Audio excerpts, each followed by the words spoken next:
E aí, pessoal, tudo beleza?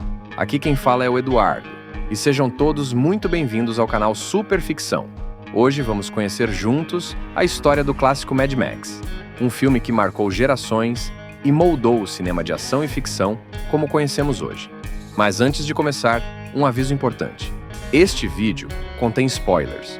Então, se você ainda pretende assistir ao filme, é melhor pausar agora. Mas, se você já assistiu ou não se importa com spoilers e quer mergulhar nessa história incrível comigo, então fica até o final, porque está imperdível. E olha só, para ajudar o YouTube a entender que este conteúdo vale a pena, deixa o like, compartilha com os amigos que curtem esse universo e se ainda não for inscrito, se inscreve agora mesmo e vem fazer parte dessa família que ama ficção e tudo o que nos faz viajar além da realidade. Ah, e mais uma coisa. Se você comentar aqui embaixo, quero assistir, vou tentar deixar um link fixado nos comentários para você poder baixar o filme. A história começa com o pé no acelerador. Somos jogados direto em uma perseguição intensa, daquelas que tiram o fôlego. Um homem misterioso, acompanhado de sua namorada, roubou um carro da polícia de alta performance, uma verdadeira máquina de velocidade.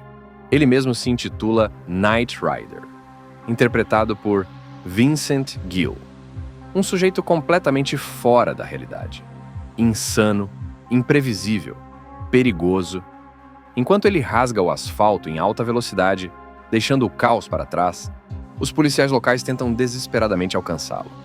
Mas nenhum deles é páreo. O carro voa pelas estradas como um raio, e ele parece se divertir com o jogo de gato e rato. Só que aqui, o rato é quem está no volante. Vários acidentes acontecem pelo caminho. Sirenes, gritos, metal retorcido, e ele continua. Mas então algo muda. É acionado um nome que impõe respeito. Max Rokatansky, interpretado por Mel Gibson, um policial lendário, conhecido não só por sua coragem, mas por ser um piloto fora do comum.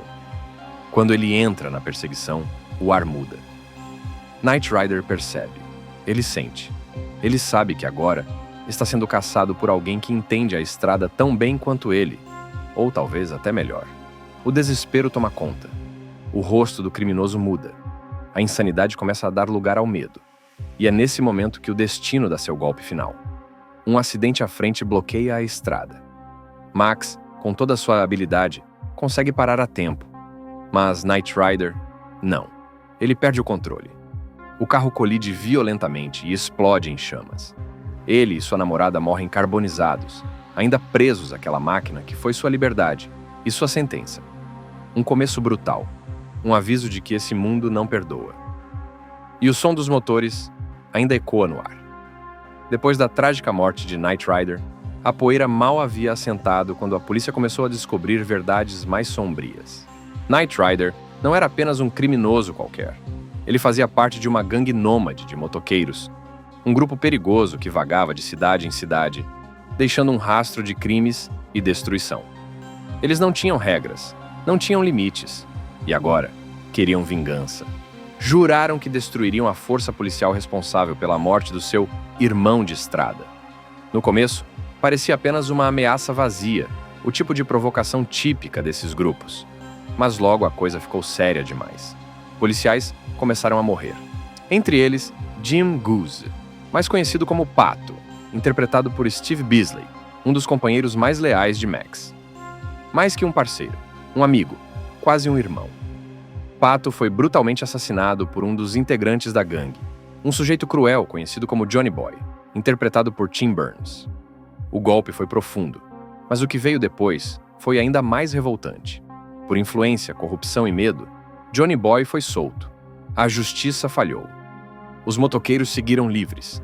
Rindo na cara da lei, zombando da dor, Max desmoronou. Ele percebeu que dentro do sistema não havia mais como lutar. Desistiu. Entregou-se ao silêncio, ao cansaço, e decidiu viver o que ainda restava de paz ao lado da sua esposa Jessie, interpretada por Joanne Samuel, e do filho pequeno. Tinha esperança de deixar tudo para trás. Foram para o interior, para a casa da mãe dela. Um lugar calmo, afastado, quase esquecido pelo tempo. Parecia um refúgio seguro. Mas o passado não se esquece tão fácil. Durante a viagem, sua esposa cruza com o grupo de motoqueiros. Ela os reconhece. Eles também a reconhecem. Por pouco ela consegue escapar. Mas aquilo foi um aviso claro. Eles estavam por perto e não tinham esquecido. Por um tempo, tudo pareceu se acalmar. Silêncio. Normalidade. Mas então, algo deu errado. Muito errado. A paz, ainda que frágil, pairava sobre aquele refúgio entre as praias e os bosques. A esposa de Max decidiu sair para explorar o lugar. Era um dia bonito, com o mar calmo e o vento suave dançando pelas árvores. Mas a beleza escondeu o terror. Em meio à trilha, ela foi encurralada. Os motoqueiros surgiram das sombras, como predadores caçando sua presa. Riram, cercaram, gritaram.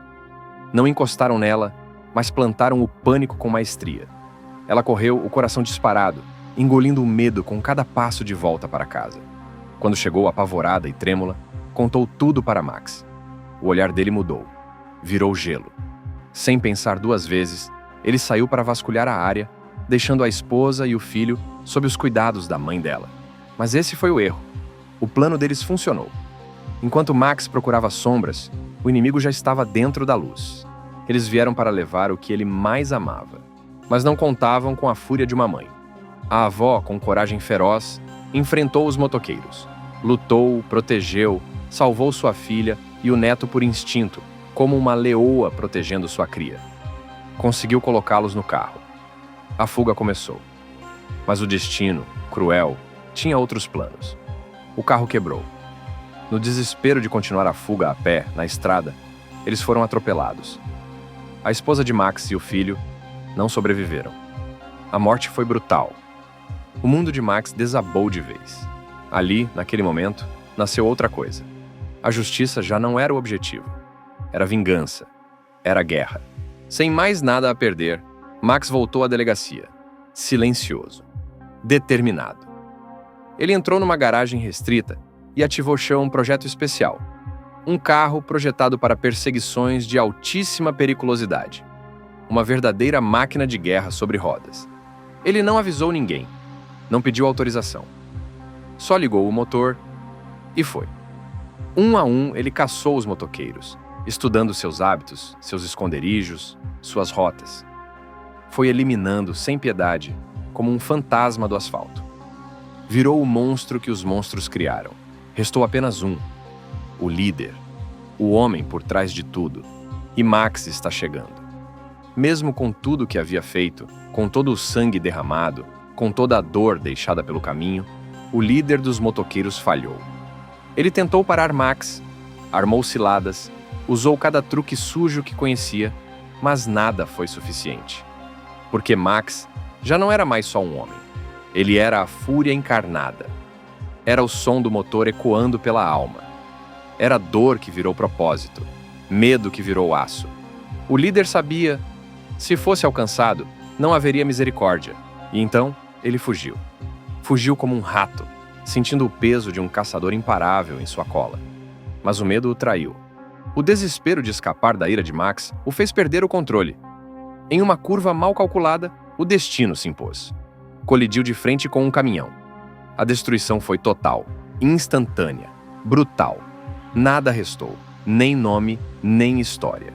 Somente silêncio. Max venceu, mas não saiu ileso.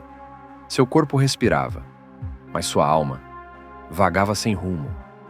Ele percorreu estradas esquecidas, sem destino. Apenas o ronco do motor para acompanhá-lo.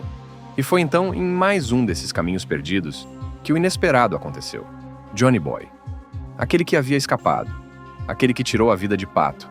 Estava ali, como um urubu sobre um corpo, tentando roubar as botas de uma nova vítima. Foi o fim. Max desceu do carro. Não disse uma palavra. E naquele momento, sob o sol cruel da estrada, com poeira no ar e o passado ardendo nos olhos, ele encerrou a história. Johnny Boy tombou. O último fio do passado se rompeu. Max voltou para o carro, ligou o motor e seguiu. Não como herói, não como vilão, mas como um símbolo, um homem marcado pela perda, transformado pela estrada, e lembrado até hoje como uma lenda que nunca parou de correr. Bom, pessoal, A história de Mad Max, de 1979, é sem dúvidas muito boa. É um filme intenso, mais pé no chão, mais realista, que mostra um mundo à beira do colapso, mas que ainda não tinha mergulhado de vez no apocalipse. Foi só nos filmes seguintes que o cenário mudou completamente. Aí sim, a coisa ficou mais fantástica, mais distópica, com aquele clima de fim do mundo, guerras por gasolina, tribos selvagens, desertos infinitos, um universo completamente diferente, que transformou Mad Max numa verdadeira lenda da ficção. Mas essa parte da história, a gente vai deixar para um próximo vídeo, beleza? E olha, espero de verdade que vocês tenham curtido esse conteúdo. Se gostou, já sabe. Deixa o like, compartilha com quem curte esse tipo de conteúdo, se inscreve no canal se ainda não for inscrito, vem fazer parte dessa comunidade que ama ficção, cinema e boas histórias. Muito obrigado a todos por assistir até aqui. Valeu mesmo. E até mais.